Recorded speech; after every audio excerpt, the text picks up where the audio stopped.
Willkommen bei Verlaufgeschichte, an einem Punkt, an dem Geld, Macht und Geschichte aufeinandertreffen. In jener komplexen Welt, in der nicht so einfach ist, wie es scheint. Deutschland wurde über viele Jahre als der wirtschaftliche Lokomotive Europas betrachtet. Eine starke Industrie, Exportüberschüsse und strenge Haushaltsdisziplin machten das Land zu einer der zentralen Wirtschaftsmächte des Kontinents.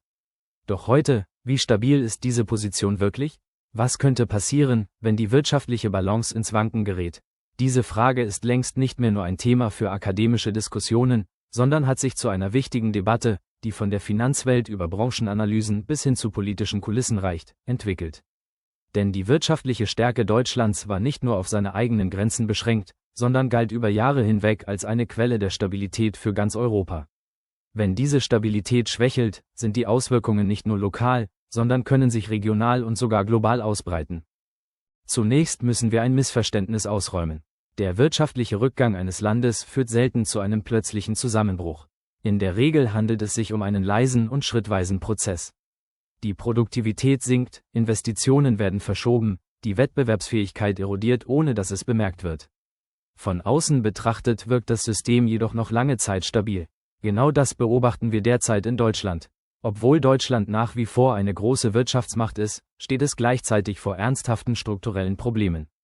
Die Industrieproduktion schwankt seit Jahren, die Energiekosten sind hoch, die Bevölkerung altert schnell und der Mangel an Fachkräften verschärft sich. Darüber hinaus funktioniert das wirtschaftliche Modell, auf dem Deutschlands Erfolg basierte, nicht mehr so reibungslos wie früher. Ohne dieses Modell zu verstehen und zu analysieren, ist es schwierig, die möglichen Folgen richtig einzuschätzen. Historisch gesehen basierte die Stärke Deutschlands auf 3 wesentlichen Säulen. Die erste war die hochwertige industrielle Produktion. Sektoren wie die Automobilindustrie, Maschinenbau, Chemieindustrie und Ingenieurdienstleistungen produzierten langlebige, qualitativ hochwertige und oft teure Produkte. Die zweite Säule war eine starke exportorientierte Wachstumsstrategie. Der wirtschaftliche Erfolg Deutschlands speiste sich größtenteils aus der Nachfrage im Ausland. Das Land legte mehr Wert auf die globalen Märkte als auf den Binnenkonsum. Die dritte Säule war die Stabilität. Ein verlässliches Rechtssystem, starke Institutionen und das Vertrauen in langfristige Planungen bildeten die Grundlage dieser Stabilität. Über Jahrzehnte hinweg funktionierte diese Dreierstruktur erfolgreich und trug zum Aufstieg Deutschlands bei. Heute jedoch steht jede dieser Säulen unter erheblichem Druck. Wenn wir mit der Industrie beginnen, ist die deutsche Industrie zwar immer noch eine große Kraft, aber längst nicht mehr so dynamisch wie früher. Besonders energieintensive Sektoren stehen unter massivem Kostendruck. Die Ära günstiger russischer Energie ist vorbei, und hohe Energiepreise sind kein vorübergehendes Phänomen, sondern eine neue Realität. Dies beeinflusst nicht nur die Rentabilität, sondern auch entscheidende Investitionsentscheidungen. Die Frage, ob eine Fabrik in Deutschland erweitert oder in einem anderen Land gebaut werden soll, lässt sich heute deutlich schwieriger beantworten als früher. Einige Investitionen werden verschoben, andere wandern ganz in andere Länder ab. Dies stellt keine plötzliche Krise dar, zeigt aber einen schleichenden Substanzverlust auf lange Sicht. Wenn wir zum Thema Export kommen, zeigt sich, dass die starke Exportleistung Deutschlands gleichzeitig auch eine Verwundbarkeit offenbart. Wenn der Welthandel schwächelt, trifft es Deutschland sofort. Eine Rezession in China, Unsicherheiten in den USA oder steigende geopolitische Spannungen sind nur einige Faktoren, die die deutsche Industrie direkt bedrohen. Hinzu kommt, dass Deutschland nicht mehr allein an der Spitze steht. China kann mittlerweile eigene hochwertige Industrieprodukte herstellen. Südkorea, Japan und zunehmend auch viele osteuropäische Länder holen technologisch schnell auf. Das Made in Germany Label bleibt zwar eine starke Marke, reicht aber nicht mehr aus, um dieselbe Anziehungskraft wie früher zu haben. Die dritte Säule ist die Stabilität. Dies war vielleicht Deutschlands größter Wettbewerbsvorteil, doch auch hier zeigen sich zunehmend Probleme. Bürokratische Prozesse sind äußerst langsam, Infrastrukturprojekte ziehen sich über Jahre hin. Zudem hinkt Deutschland bei der Digitalisierung in vielen Sektoren hinterher. Auch in der Politik werden Entscheidungsprozesse zunehmend komplexer. Koalitionen sind fragiler geworden und Kompromisse erfordern immer mehr Zeit. All diese Faktoren erschweren die langfristige wirtschaftliche Planung erheblich. Was passiert also, wenn all diese Faktoren zusammenkommen? Deutschland wird wirtschaftlich wahrscheinlich nicht völlig zusammenbrechen, aber könnte es in einen langsamen und stetigen Rückgang geraten? Dies erscheint als die viel realistischere Möglichkeit. Niedriges Wachstum, sinkende Wettbewerbsfähigkeit, steigende Sozialausgaben und ein immer enger werdender finanzieller Handlungsspielraum. All dies könnte zu einem schleichenden Rückgang führen. Und genau an diesem Punkt könnten Deutschlands innere Probleme zu allgemeinen Problemen für Europa werden. Denn Deutschland ist mehr als nur ein gewöhnliches Mitglied der Europäischen Union. Es ist die größte Volkswirtschaft, der größte Beitragszahler und hat strategische Industrien von erheblichem globalen Einfluss. Wenn Deutschland schwächer wird, gerät auch das europäische Gleichgewicht unter Druck. Der EU-Haushalt wird belastet, Hilfsmaßnahmen für Krisenländer werden schwieriger, und der Euro könnte stärker unter Druck geraten. Dies würde eine große Unsicherheit und ein Risiko für Südeuropa darstellen, ebenso wie für Osteuropa. Tausende von Zulieferern sind direkt mit der deutschen Industrie verbunden, und wenn diese Kette zerbricht, wird eine Reduktion der Aufträge und ein Anstieg der Arbeitslosigkeit schnell grenzüberschreitend spürbar. Politische Auswirkungen wären eine natürliche Folge dieser Entwicklungen. Wirtschaftliche Schwäche führt zu einem Verlust politischer Autorität. Diese Entwicklung könnte die führende Rolle Deutschlands innerhalb der Europäischen Union schwächen. Der gesamte europäische Prozess könnte langsamer, fragmentierter, reaktiver und anfälliger für geopolitische Spannungen werden. Deutschland gehört zu den 3 größten Exportnationen weltweit. Wenn diese wirtschaftliche Schwäche eintreten sollte, würde dies insbesondere die Lieferketten in Bereichen wie Maschinenbau, Automobilindustrie und industrielle Anlagen negativ beeinflussen. Darüber hinaus hat Deutschland auch im Finanzsektor eine starke symbolische Bedeutung. Sollte jedoch das Bild des sicheren Hafens ins Wanken geraten, wären die Auswirkungen tief und weitreichend.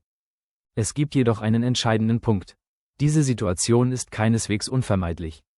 Deutschland steht nach wie vor auf einer soliden Grundlage.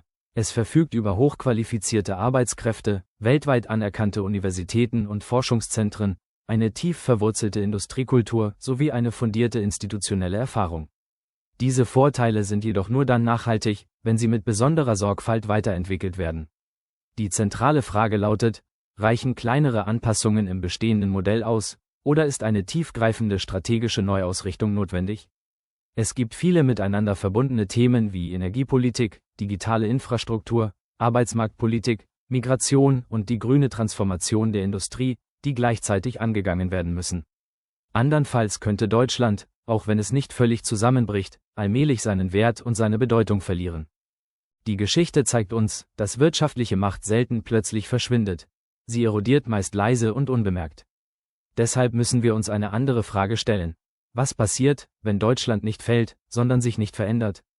Denn die Antworten auf diese Frage können nicht nur die Zukunft Deutschlands, sondern auch die Zukunft Europas und indirekt der ganzen Welt prägen. Hier liegt der entscheidende Punkt. Stark zu sein, bedeutet nicht, gleich zu bleiben. Wahre Stärke liegt in der Fähigkeit, sich zu verändern und anzupassen. Wenn dies gelingt, bleibt dieser Inhalt eine Warnung. Wenn es jedoch nicht gelingt, wird dieser Moment zu einem Wendepunkt in der Geschichte. An dieser Stelle wird die Diskussion oft zu oberflächlich geführt. Es geht nicht darum, ob Deutschland Probleme hat, sondern wie tief und strukturell diese Probleme verankert sind. Viele der heutigen Diskussionen konzentrieren sich nur auf einzelne Symptome: Energiepreise, Rezession, Haushaltslöcher. Diese Symptome sind jedoch nicht isoliert entstanden. Sie sind das Ergebnis eines Modells, das über Jahre hinweg funktionierte und sich deshalb nur langsam verändert. Über viele Jahre konnte Deutschland wirtschaftliche Schwankungen mit Exportkraft, Produktivitätsvorteilen und politischer Stabilität ausgleichen. Doch dieser sichere Boden wird immer dünner. Ein besonders auffälliger Punkt ist der demografische Wandel. Deutschland hat eine schnell alternde Bevölkerung im Vergleich zu vielen anderen Industrieländern. Die Generationen des Babybooms ziehen sich langsam aus der Arbeitswelt zurück, während nicht genügend junge, qualifizierte Arbeitskräfte nachrücken. Dies ist kein kurzfristiges Problem, sondern ein langfristiges strukturelles. Ein sinkendes Arbeitskräfteangebot bedeutet geringere Produktionskapazitäten, eine höhere Belastung für Sozial- und Rentensysteme und eine immer enger werdende Möglichkeit für staatliche Investitionen. An dieser Stelle könnte Migration einen Teil der Lösung darstellen. Doch auch hier gibt es ein strukturelles Dilemma. Deutschland braucht qualifizierte Zuwanderung, doch die Integration dieser Zuwanderer in den Arbeitsmarkt verläuft oft zu langsam. Bürokratische Hürden, die Anerkennung von Diplomen und Qualifikationen sowie Sprachbarrieren erschweren die vollständige Ausschöpfung dieses Potenzials. Während andere Länder gezielt um Fachkräfte werben, zeigt sich Deutschland oft zurückhaltend. Ein weiterer wichtiger Fokuspunkt ist der technologische Fortschritt. Deutschland hatte sich über Jahre hinweg eine starke Position in der innovativen Produktion erarbeitet. Produkte wurden ständig verbessert und die Qualität auf das höchste Niveau gehoben. Doch die Dynamiken der globalen Wirtschaft verändern sich. In der heutigen Welt gewinnen digitale Plattformen, Softwareentwicklung, künstliche Intelligenz und datengestützte Geschäftsmodelle zunehmend an Bedeutung. In vielen dieser neuen Bereiche ist Deutschland jedoch nicht mehr führend. Dies liegt nicht an einem Mangel an Wissen, sondern daran, dass Strukturen, Regulierungen und die Risikokultur nicht mit den Veränderungen Schritt halten. Start-ups wachsen langsamer, Risikokapital ist nach wie vor begrenzt zugänglich und gescheiterte Versuche werden in der Gesellschaft noch immer stark negativ betrachtet. Dies ist kein moralisches Problem, sondern eine wirtschaftliche Realität. Hinzu kommt der Transformationsprozess, den die Industrie selbst durchlebt. Die deutsche Wirtschaft steht derzeit vor zwei großen Herausforderungen: Dekarbonisierung und Digitalisierung. Beide sind von entscheidender Bedeutung, erfordern große finanzielle Mittel und verlangen nach langfristiger Planungssicherheit. Doch genau in diesem Bereich fehlt es an der notwendigen Sicherheit. Unternehmen können nicht abschätzen, wie stabil die Energiepreise in den nächsten 5 Jahren sein werden, welche regulatorischen Anforderungen sie künftig erfüllen müssen oder wie zuverlässig staatliche Förderprogramme sind. Diese Unsicherheit führt zu Vorsicht, und Vorsicht führt zu Investitionslücken. Die Auswirkungen dieser Lücken zeigen sich nicht sofort, sondern verzögert. Ein weiterer oft unterschätzter Risikofaktor ist die zunehmende geopolitische Fragmentierung. Deutschland profitierte jahrzehntelang von den Vorteilen einer offenen Weltwirtschaft, wie globale Lieferketten, freier Handel und relative politische Stabilität. Doch diese Ordnung verändert sich. Handelskriege nehmen zu, Technologie wird geopolitisch sensibel und Abhängigkeiten zwischen den Ländern werden neu bewertet. Dies stellt für eine exportorientierte Wirtschaft ein strukturelles Risiko dar. Diversifizierung ist eine Möglichkeit, aber sie ist sowohl teuer als auch komplex. Gleichzeitig wird der finanzielle Spielraum immer enger. Deutschland konnte lange Zeit mit soliden Staatsfinanzen glänzen. Doch steigende Sozialausgaben, der Bedarf an Infrastruktur und Investitionen sowie die Krisenlasten drücken zunehmend auf die öffentlichen Haushalte. Die Schuldenbremse begrenzt die Flexibilität und das Potenzial für Spielraum. Zudem wächst der Druck, mehr zu investieren. Dies führt zu einem politischen Zielkonflikt, der wirtschaftlich nur schwer lösbar ist. All diese Faktoren deuten auf eine entscheidende Erkenntnis hin. Die Herausforderungen, mit denen Deutschland konfrontiert ist, lassen sich nicht auf ein einzelnes Ereignis reduzieren. Es handelt sich um einen noch nicht abgeschlossenen und weiterhin laufenden Anpassungsprozess. Das macht das Problem zwar abstrakter, aber keineswegs weniger relevant. Denn Systeme scheitern selten auf dramatische Weise. Sie verlieren ihre Leistungsfähigkeit schrittweise. Genau an diesem Punkt wird die Richtung für die Zukunft entschieden. Wenn Reformen effektiv umgesetzt werden, Investitionen strategisch gelenkt und Strukturen flexibler gemacht werden, könnte Deutschland die Chance haben, sich neu zu definieren. Vielleicht wird es nicht mehr der unangefochtene Motor sein, aber es könnte zu einem stabilen, anpassungsfähigen Zentrum werden. Wenn dieser Anpassungsprozess jedoch scheitert, wird nicht ein dramatischer Zusammenbruch eintreten, sondern das gefährlichere Szenario der Stagnation. Eine solche Stagnation in einem zentralen Land würde das gesamte System verlangsamen. Europa würde als erstes betroffen sein, danach würde sich diese Auswirkung auf die globalen Märkte ausbreiten. Die eigentliche Frage hier ist nicht, ob Deutschland scheitert, sondern wie schnell und wie entschlossen Deutschland bereit ist, sich neu zu erfinden. Die Antwort auf diese Frage wird nicht in Schlagzeilen gegeben, sondern in den Entscheidungen, die heute getroffen werden. Ihre Auswirkungen werden wir erst in 10 bis 20 Jahren sehen. Deshalb ist es so wichtig, den Moment ernst zu nehmen. Wir sollten nicht in Panik reagieren, sondern eine vorausschauende Perspektive einnehmen. Die Diskussion über die Zukunft Deutschlands betrifft am Ende nicht nur ein Land, sondern uns alle. Auf dieser Plattform betrachten wir Geschichte nicht nur als etwas Vergangenes, sondern als einen dynamischen Prozess, der unsere Gegenwart und Zukunft formt. Wenn dir das eine neue Perspektive eröffnet hat, abonniere den Kanal. Die Geschichte enthält Antworten auf deine Fragen, und ich werde dir zeigen, wo du sie finden kannst.